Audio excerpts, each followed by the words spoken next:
Welcome to another conversation with Jefferson County Treasurer and State Treasurer candidate Jerry DiTullio. Jerry, how you doing today?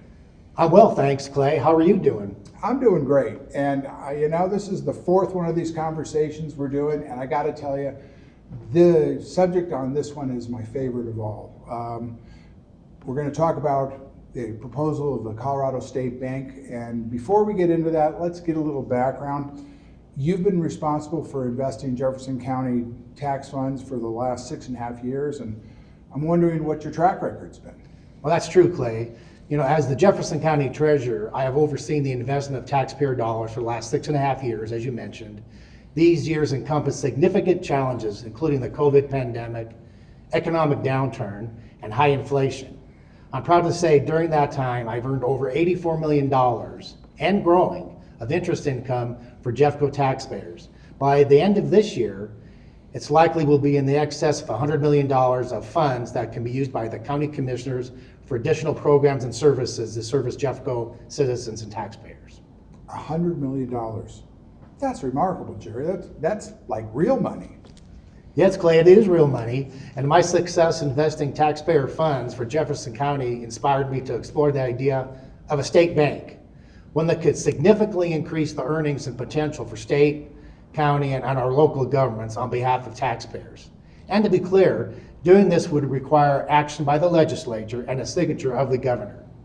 Can you give me an example of how this would work? Sure, Clay. In this example, and this is just an example, the state bank starts with $100 million to invest. Currently, these funds are placed with private banks and investment firms, which lend this money out at an average return of 11%, earning $11 million annually. Of that, Colorado receives just 4%, or $4 million, while the financial institutions keep the remaining $7 million. Remember, $7 million out of $11 million. That means Colorado gets only 36% of the earnings, while private firms take 64%. If there was a Colorado State Bank, it could earn the $11 million. More importantly, the state bank could directly control the investments and place them primarily in Colorado. That ensures the benefits to go to all Coloradoans in Colorado. See, we have a theme here. When you consider that Colorado has $19 billion in state investment portfolio, the state bank could generate a potential of an additional $1 billion for the state each year. Now, I'll say that again. A state bank could potentially make $1 billion extra to help Colorado and its citizens, keeping the money in Colorado. This is a simple example, and clearly a large number of factors make the potential success more complicated. But basic facts hold true. A state bank for Colorado makes financial sense for all Coloradoans. A potential $1 billion, Jerry? It's sort of mind-boggling that nobody has moved on this or thought of this. You mentioned making changes in where Colorado invests its money. Can you give me some examples on that? Sure, Clay. The current financial arrangement has our tax dollars invested all over the country, even internationally. These decisions are made by large national and international banks and investment banks. Colorado suffers because our tax dollars aren't invested directly to benefit Colorado citizens or businesses. So a state bank would invest in Colorado. We could use our resources to make certain that Coloradoans benefits. Right now, I see 3 areas where direct investment opportunities would help all of Colorado. The first priority, and you've heard about this in the news, would be investing in rural hospitals and healthcare agencies. Due to federal funding cuts, many rural healthcare systems face threat of closure or scaling back. A state bank could provide critical financial support to these essential services operating. Just like we have right now a line of credit for school districts in Colorado, we could have a line of credit for rural healthcare facilities. The second priority, which supports a lot of jobs, is supporting our small business community. During COVID, many small businesses were forced to take out high interest loans just to stay afloat. By investing low interest replacement loans, we could help these businesses recover, grow, and thrive. Let's be clear, Clay, small businesses are the backbone of Colorado's economy and employ the majority of people in Colorado. Creating an investment pool to support their development would strengthen our economic foundation, support labor, and generate greater prosperity for everyone in the state.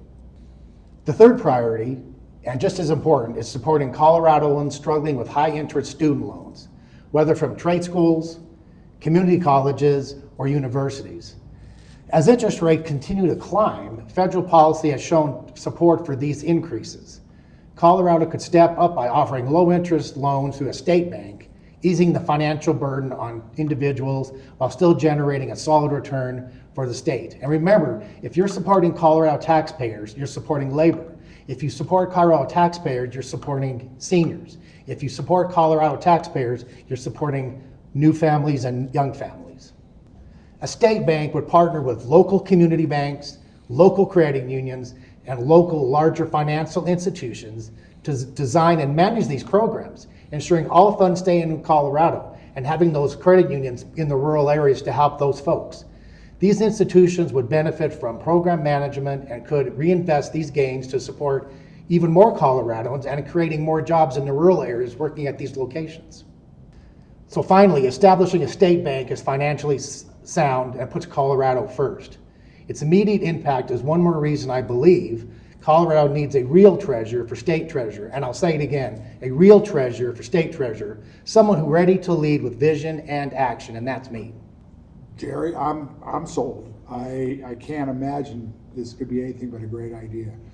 Thank you for your work on this proposal, and I look forward to you and I having more conversations regarding the state treasurer's office and your campaign in the future. Clay, I'm excited to have these conversations with you too, and I just want to note that if anyone wants to talk to me about this idea, state banks, or any other concerns or questions they have, they can always get a hold of me directly on my cell phone at 720-253-6785, and I do answer every phone call. Or by my website, you can get a hold of me at jerryforcolorado.com. Thanks.